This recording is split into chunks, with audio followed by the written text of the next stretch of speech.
घर चल गइलो पिया घर चल गइलो राम परवेश घर चल गइलो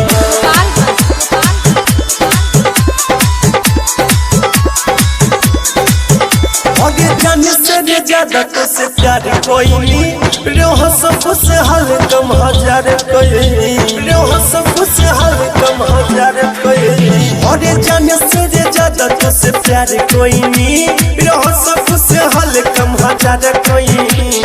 बाबू एको मेरी नहीं कोई मुलाकात चुपे चोरी हमारा से कोई दिलू घात बोलो काहे बदल गई हरी मिहदी रजाई के हाथ बतैलू ना बात पिया घर चल गई घर चल गई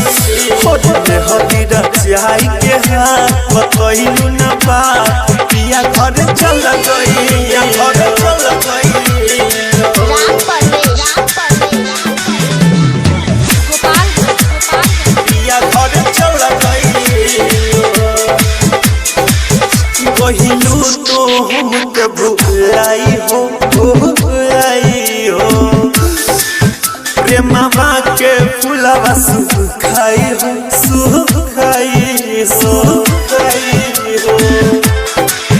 कहिलू तो हमके भुलाई हो प्रेमवा के फुलवा सुखाई हो लगे जैसे सिनावा पे छुरा गलू मार तोनियो मनी काहे कोइलू ना विचार पैसे काहे तू छल कोइलू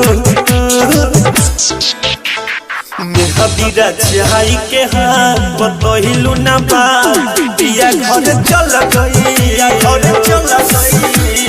मेहदी रजाई के हाथ बतैलू ना बात पिया घर चल गई घर चल गई राम परवेश पिया घर चल गई 20 साल के जखमी कोइलू दिलवा में अगिया लगैलू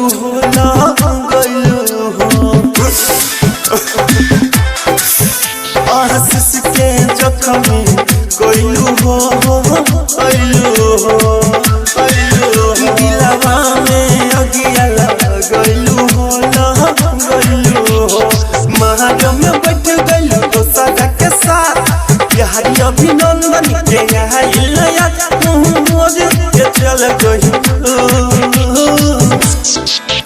हरी मिहदी रजाई के हाथ बतैलू ना बात पिया घर चल गइलो हरी रजाई के हाथ बतैलू ना बात पिया घर चल गइलो हरे जाने से ज्यादा तो से प्यार कोई नहीं रह सब से हल कम हजार कोई बाबू एको मेरी नहीं कोई मुलाकात चुपे चोरी हमारा से कोई दिलू घात बोलो काहे बदल गई हरी मिहदी रजाई के हाथ बतैलू ना बात पिया घर चल गइलो हरी रजाई के हाथ बतैलू ना बात पिया घर चल गई।